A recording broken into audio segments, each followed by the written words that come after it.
in my own place now, I have over like 10 profiles that I've written months ago, but I was waiting for the perfect time to shoot this content. But now I can actually shoot the content because that's like the main discussion now. So I think it's nice to do it now. I've listed over 10 profiles that I think this team needs. And whenever we get the profile, I go to my local board and I tick them. So for me, I'll show you what I have ticked so far and what remains.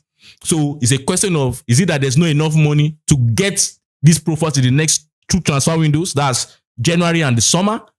Is it that they've told him that they see, come, we have to take his time after time. Maybe your budget every summer is 200 million.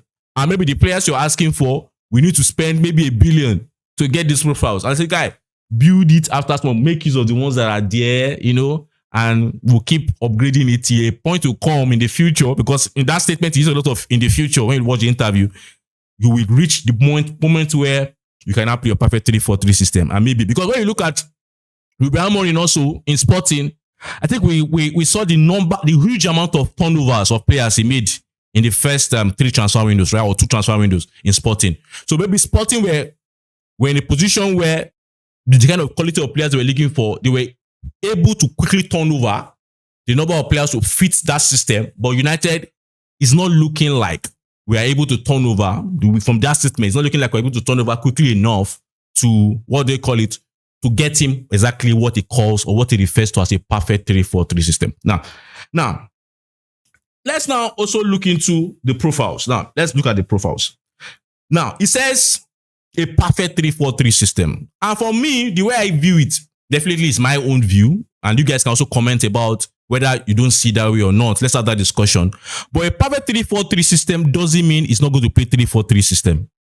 But what it means is that it's not going to be the perfect idea he has in his mind. And when you look at the context of the question that brought up to this statement, that's the feeling I got. That he says a perfect 3-4-3 system doesn't mean he's not going to play 3-4-3 at all. Yeah, definitely, as I've said earlier in games, there have been tweaks off the ball on the ball. But that there's a particular idea that he has in his mind, that's Ruben Amorim, that he refers to as a perfect 3-4-3 system. 3-4-3 system. And that's what we want to prove. What does a perfect 3-4-3 system means to Ruben Amorim? What are the profiles that constitute a perfect 3-4-3 system? That's our own job today. Let's now jump right into it.